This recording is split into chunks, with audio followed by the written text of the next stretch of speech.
السلام عليكم ورحمة الله وبركاته وبركاته. الصلاة والسلام عليك يا رسول الله. الصلاة والسلام عليك يا حبيب الله.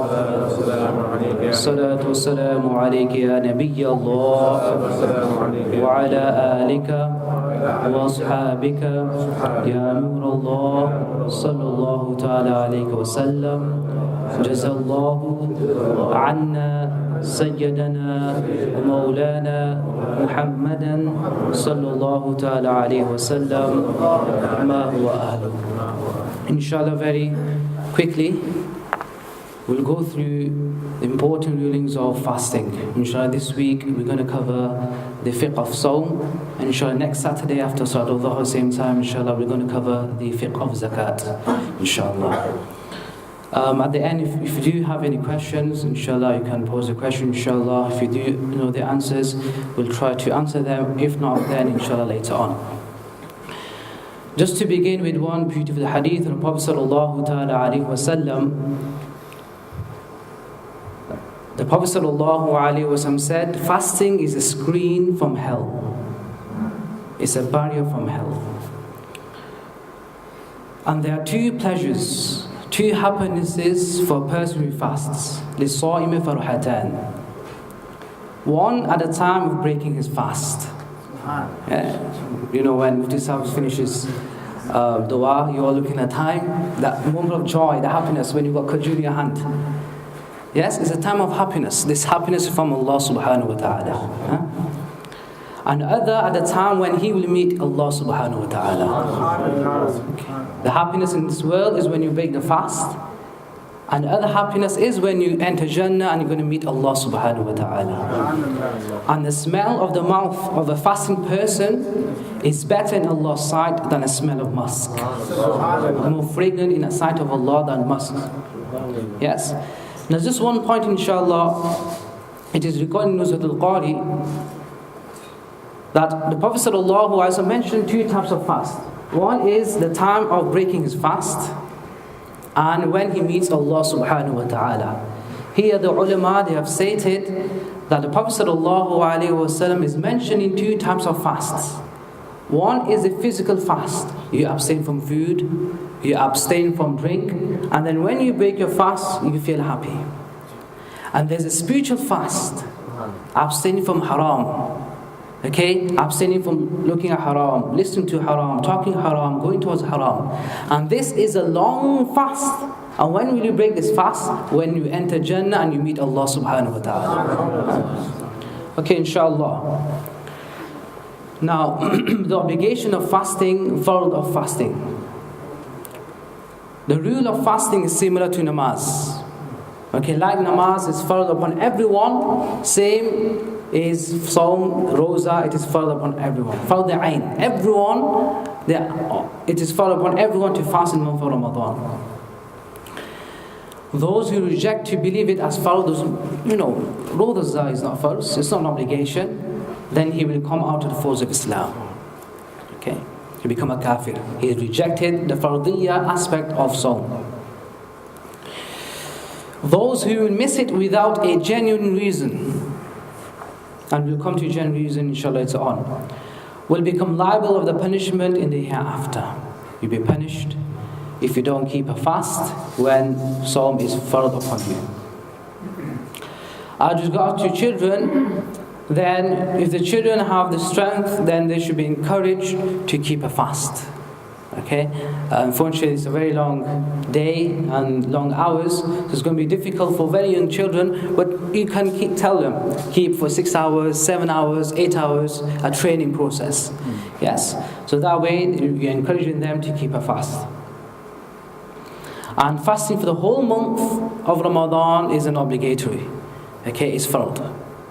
Not like, 27 days, 28 days, no. For full 30 days or 29 days, it is fard upon you to keep a fast. Now coming to some rulings. The time for the niyyah is from sunset up to midday. Okay, so today for example, Aaj kaun sa roza hai? 7th. Okay, after Maghrib is going to be 8th. Okay, so you can keep a niyat after Maghrib today, after Maghrib. Okay, as soon as you broke the fast of 7th, you can make the intention of 8th. You're allowed to. Okay, up to tomorrow Zawal time, 11 o'clock approximately. Yes. But after Zawal time, okay, if you make a niyyah, then the niyyah will not be accepted. So let's say, for example, after 11 o'clock, you make the niyyah. Oh, I forgot to make a niyyah. It's Ramadan. Let's make a niyyah after Zuhr. Maulana did, bayan upon the importance of fasting. You forgot to do intention, and you made a niyyah after Salat al-Dhuhr. It will not count. Then you will have to do a qaza. You have to make up that fast. Okay, very important question is, what happens if you miss your sahri? Okay. Nowadays it's very easy just to go home after Taraweeh, have sahri and go to sleep.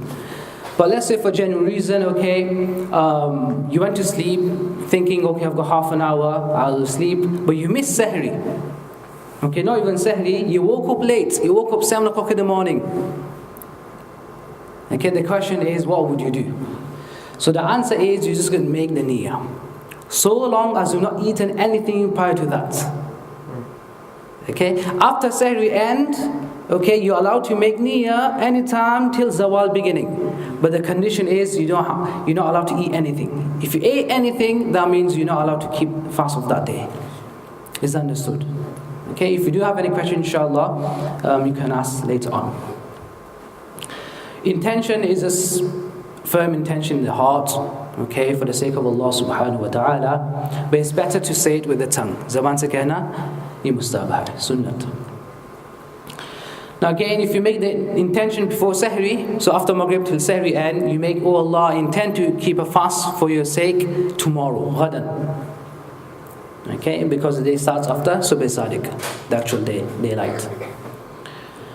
But if you woke up late and then you make the intention, then after Sahri, then you make the intention, oh Allah, I intend to keep the fast of Ramadan for Allah subhanahu wa ta'ala, which I will keep today, for today. Okay, as you know, you're not allowed to eat or drink in the month of Ramadan. And sometimes it happens that, especially working in an office, you go to a canteen as a routine. At 9 o'clock you have to go and have your coffee.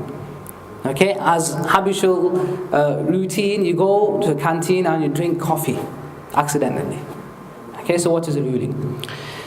So by eating, drinking, etc. breaks the fast when you are aware that you're fasting. If you're aware that you're fasting, you're not allowed to eat, and still you ate and you drank, then this will break your fast.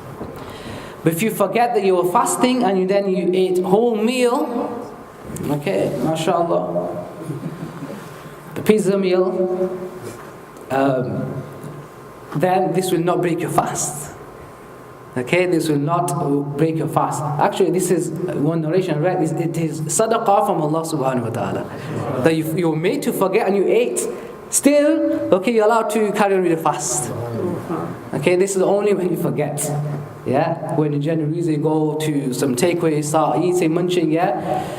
Of course, people will inform you, but let's say you are in a situation that there's no one to inform you and you start eating, munching away, and then you realize, then you're going to stop. Okay, but it doesn't break your fast. Okay. The fast will break if you smoke a cigarette or other form of smoke inhalation. Shisha, e-cigs, e-shishas nowadays, yeah, battery operated. All these things will break your fast.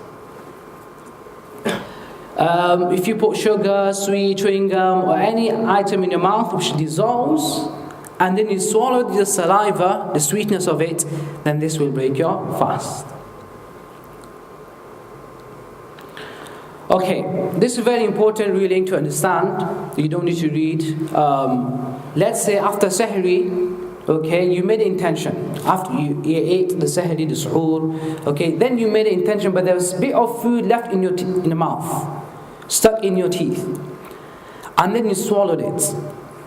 Okay, a bit of chicken somewhere, yeah, a bit of date somewhere, yeah, it happens.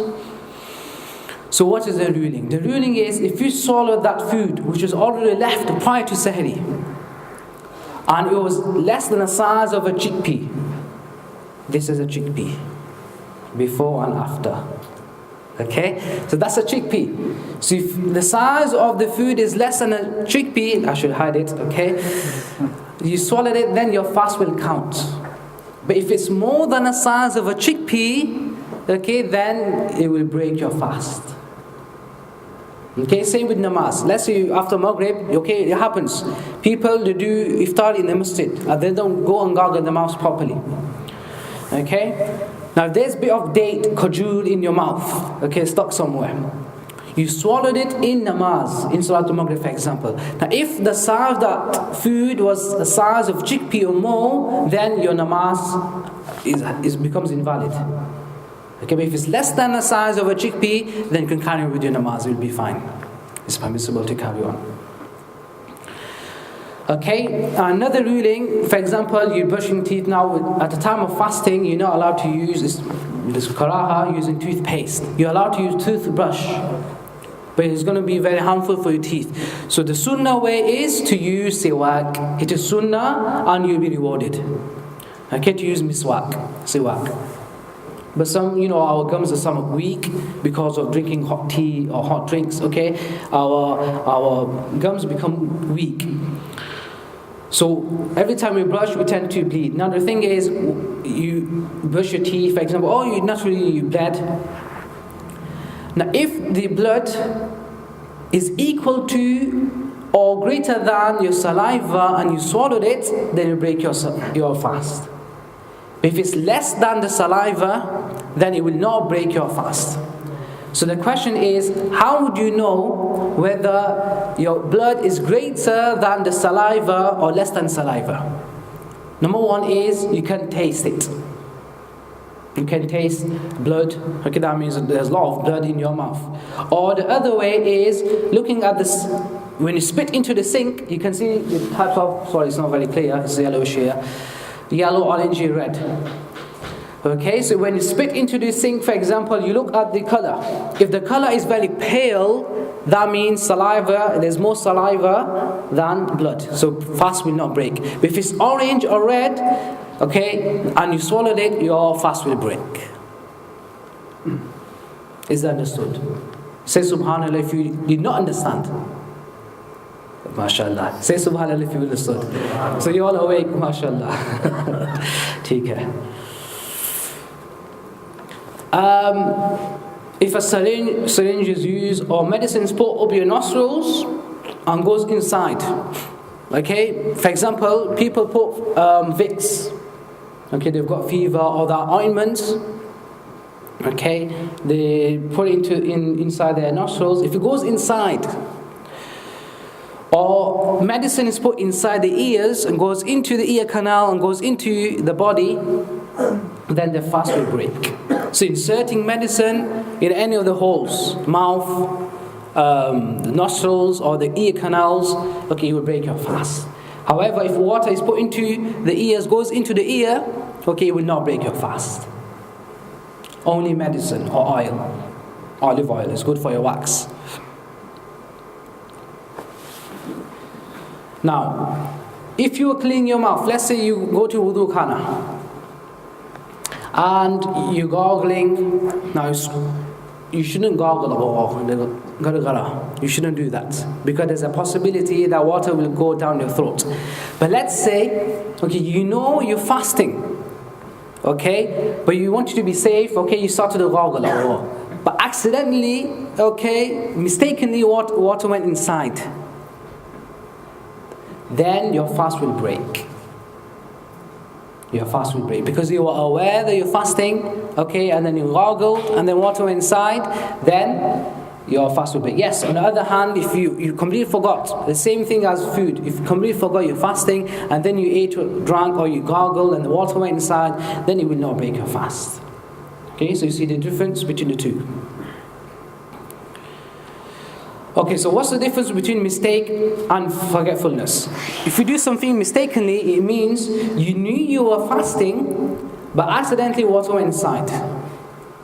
Okay, let's say ghusl falls upon you and you sniffed water, saw inside, then went inside literally, inside your body.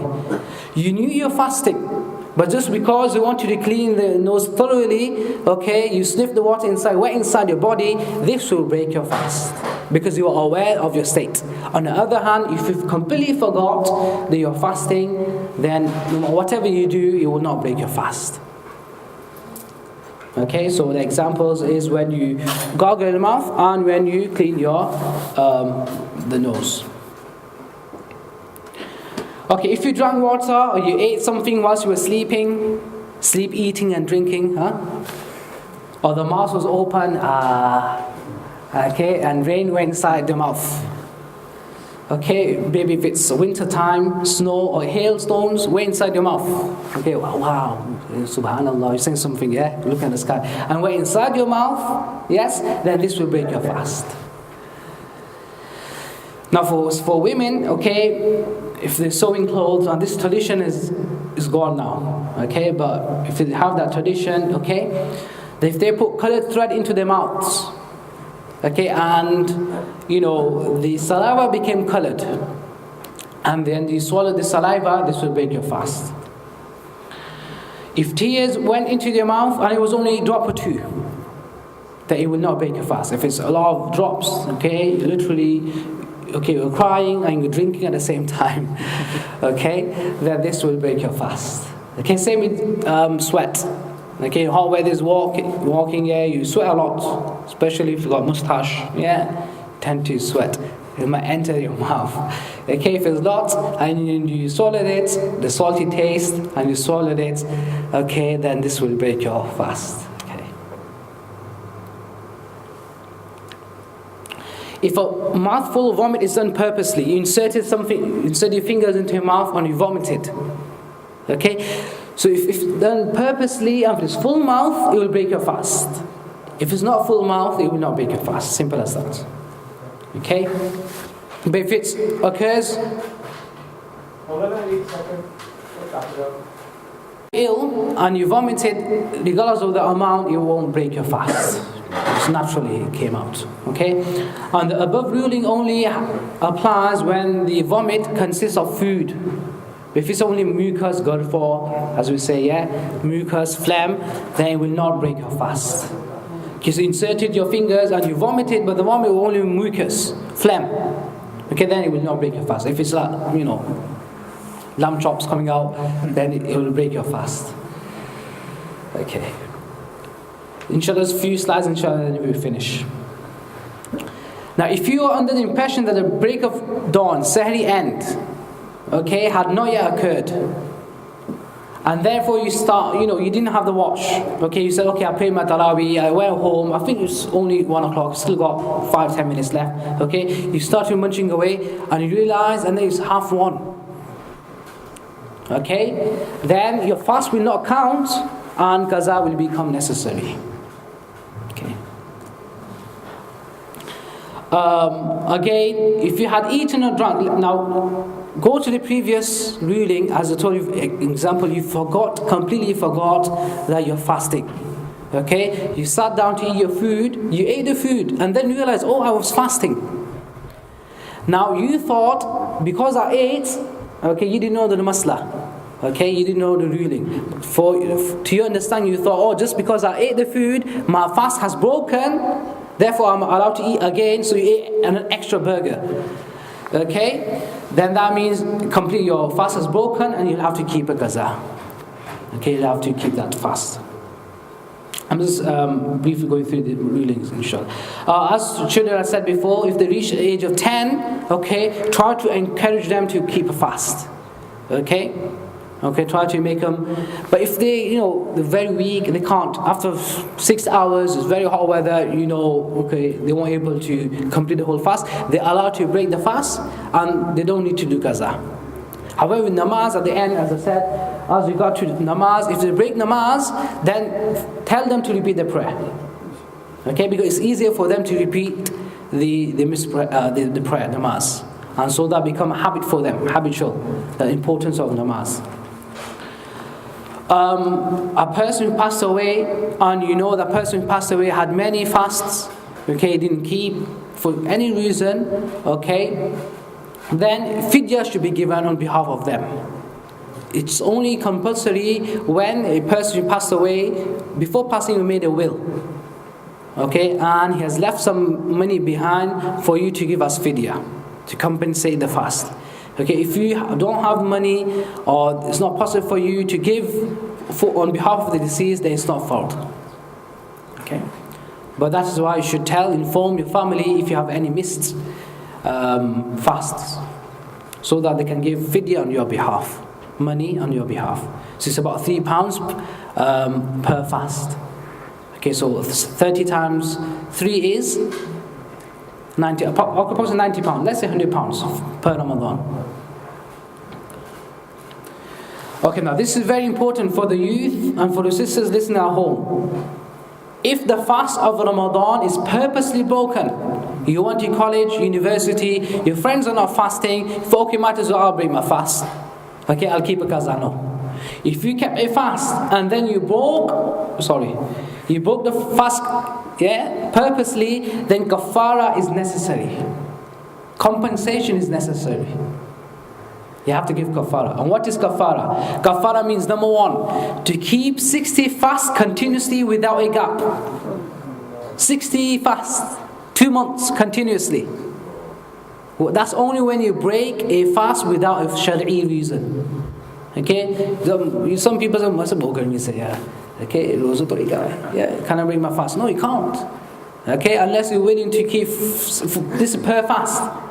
So if you do 10 fasts, 600.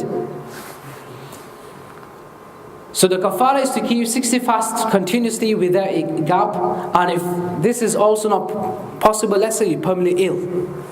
General reason you cannot keep 60 fasts. For young people like us, okay, first ruling, you have to keep 60 fasts.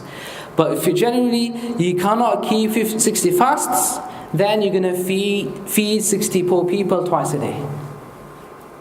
Okay, because sadaqah as a fidya, okay, you're going to feed 60 people, okay, twice a day. Now what happens? If the 60 fasts are kept, you made intention, okay, I'm going to keep the 60 fasts, 60 days fast.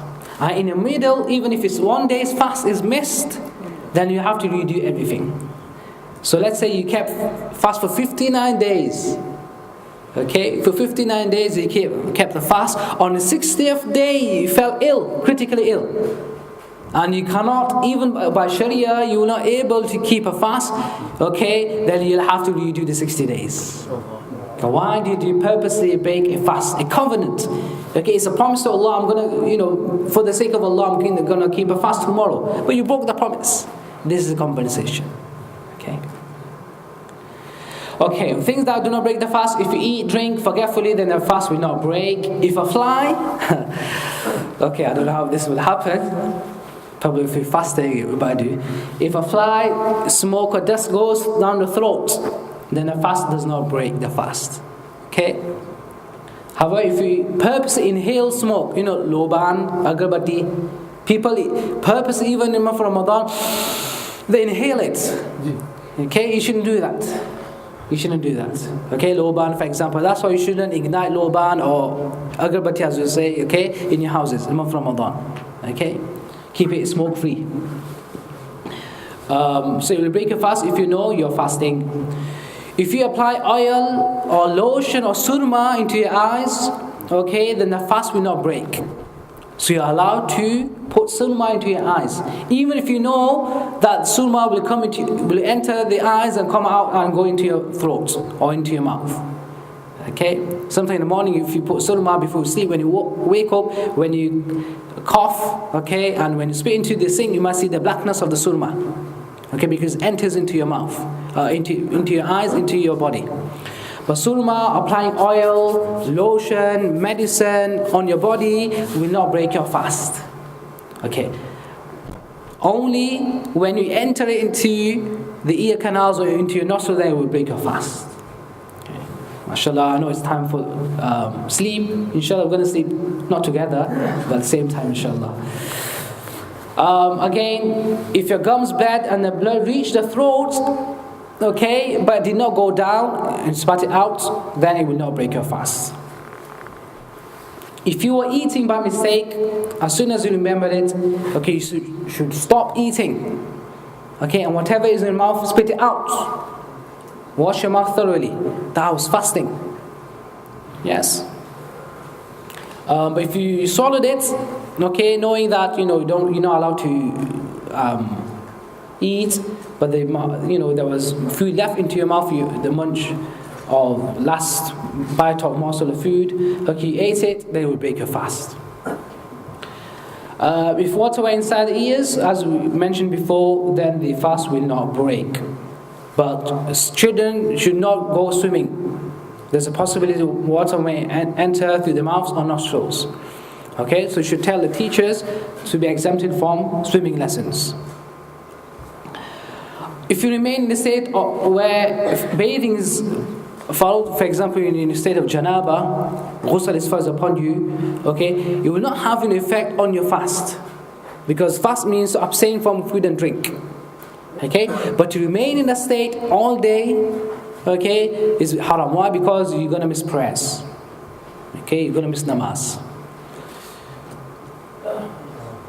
Okay, just last couple of slides now. To lie, to backbite, telltale, to swear, to talk shamelessly, to cause someone harm, to do anything haram. These are all acts of haram. And to do these acts in state of fasting is more haram. Okay, but it won't break your fast. Your fast will become makruh. So avoid backbiting, avoid swearing, avoid telling lies, cheating, doing anything haram. Okay, especially when it's in state of fasting. For fasting person to taste or choose something without reason, then the fast becomes makruh. Okay. Now the last rulings, modern rulings, shall listen to this very carefully. Some people, they ask about injections. What is the ruling of injections? Some people, inshallah, going Umrah, okay, they're going to get the vaccinations. Okay, the ruling is, injections will not break your fast. Okay, unless you inject it directly into your brain or directly into your stomach. Okay, insulin. Yeah. Okay, directly into the stomach. Okay, or some medicine directly into your mukh, the brain. Then it will break your fast. If it's in the arm, okay, the thighs, okay, insulin do it into your thighs as well. Okay, that will not break your fast. If it's directly into your stomach or into your brain, it will break your fast. Okay, another question Haji Sahab asked me about blood tests. Okay, in this month, maybe you might have a appointment with the doctors, okay, and you might have to go for a blood test. Blood tests will not break your fast, but it is not recommended because it will weaken you. But it will not break your fast. However, it will break your wuzu. Okay, blood test. Okay, give me your blood. Okay, will break your fast. Will not break your wuzu. Okay. Now those who are, smokers, they tend to put nicotine patches. Okay, again, the same ruling as applying oil or medicine. Okay, or injection. It will not break your fast. Okay, so if this helps you, okay, from smoking, then you're allowed to apply the patches on your arm, but at the same time, it won't break your fast. As regards to pregnant women, question I asked a couple of days ago, if they genuinely know that it will harm their health or the health of the child in the womb, okay, then they are allowed not to fast, especially it's 21 hours long. Okay, they genuinely know that it's going to harm their health or the health of the child, then they're not allowed to fast, but they will fast in winter time. Okay, where the day light hours are shorter. If you're traveling, okay, what is the hukam again of musafir? If you're traveling more than 56.5 miles, okay, you're going abroad, though you are allowed not to fast, but in this day and age, because the easiness of transport, of traveling, the ulama said, don't miss the barakah of Ramadan by not fasting of Ramadan. In Sharia, you are allowed to not fast. You're allowed to not miss the fast because you're traveling. Okay, so if in traveling, if you don't fast, okay, no one can say, oh, you're gunegar, you're sinful. No, I'm a musafir, I'm allowed not to fast. But because in this age, that was in the past. We used to go in the deserts, in the camel, the hot weathers. It was very fatigued for them, very difficult for them to keep a fast. Nowadays, it's like sitting in a car, okay, from one place to another. Okay, so it's good to keep the fast because of the month of the barakah of Ramadan. Okay, as regards to those who are old or weak, okay, then the hukam is now, this is what happens, they get phone call many times. Why giving fidya? Okay, I can't keep a fast. Okay, listen to this. The ruling is, if you cannot keep a fast in these months, summer months, then keep fast in winter time, winter months, December, January time.